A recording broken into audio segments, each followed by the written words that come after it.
When we talk about literacy, we talk about reading and writing. But in political terms, political literacy, how literate are we as a people? Going into the 2019 elections, are we asking the right questions? My name is Isabella Akinseye, and this is Politico Politica.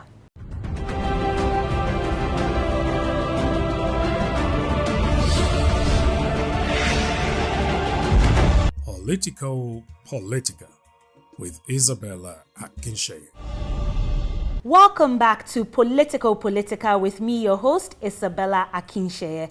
Now, let's meet our guest. She is a Senior Economic Advisor, Africa Economic Development Policy Initiative at Open Society Foundation. She is a Chartered Accountant and former Vice President of the World Bank for Africa. She holds a Master's degree in International Law and Diplomacy from the University of Lagos, a Master's degree in Public Policy and Administration from Harvard University's Kennedy School of Government, and a Bachelor's degree from the University of Nigeria. She served as Minister of Education and Minister of Solid Minerals in the Nigerian government during the Obasanjo administration. She co-founded the Bring Back Our Girls Pressure Group in 2014, raising global awareness for the rescue of over 200 schoolgirls kidnapped in Borno.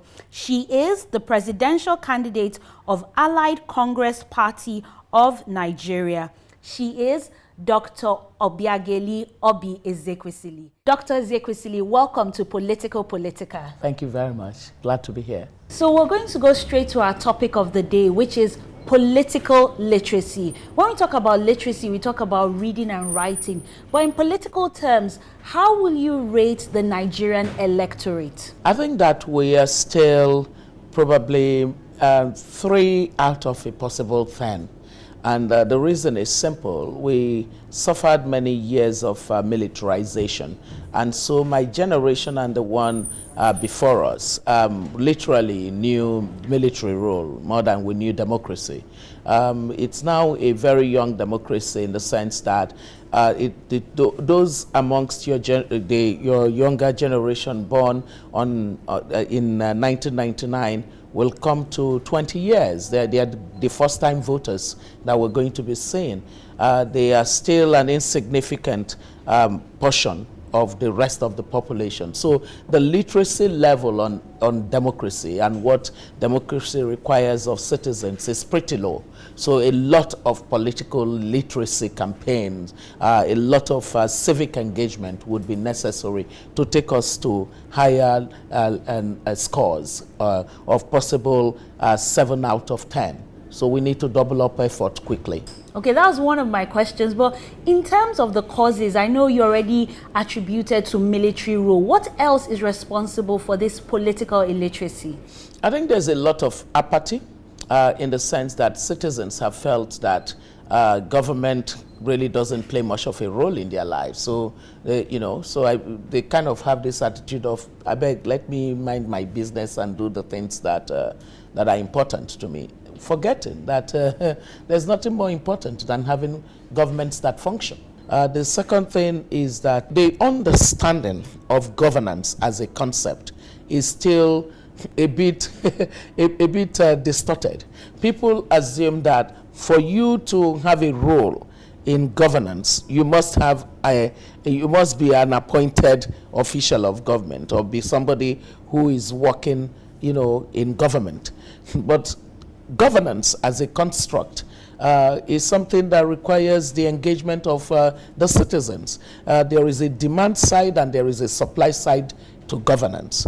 If those who are citizens don't play their active citizenship role well, there is no demand side for governance. And because you don't have a demand side for governance that is well developed, the supply side, which is the side of the people who make up government, will do anything they like. They will behave like monopolists. They have no pressure to do governance that delivers results.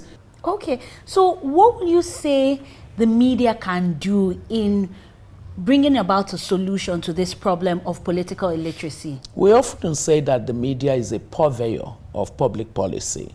the media is really at the heart of democratic accountability, because it by just the way that it focuses on the issues of governance and the way it reports on matters of public interest, it can create the necessary momentum for the democracy to work. It makes, that's why of all the professions, it's only the journalists that actually find themselves mentioned expressly in the constitution of the country. The three arms, the executive, the legislature, the judiciary, and then the media. The media is expected to help advance this knowledge of democracy and the political systems. But sometimes I think it's a tough responsibility to simply give the media without the tools for them to do this effectively. And so civic organizations that have the content on what needs to be known by the populace can actually partner. So partnerships are important. Don't simply say the media has to. Who delivers the content? Who develops the content? And then so that media can use its platform to distribute. And then who ensures that there are costs involved? How do you, sort of balance the costs? Because media needs to function. Media needs to be profitable for it to continue to go. Thank you, Dr. Ezekwesili, for your contributions on our topic of the day. Would like to hear from you on political illiteracy. Please go on our social media platforms, tweet at PP with Isabella, use the hashtag Politico Politica, and do follow us on Instagram and Facebook. The handle to follow is Politico Politica. The show returns shortly. Do stay with us.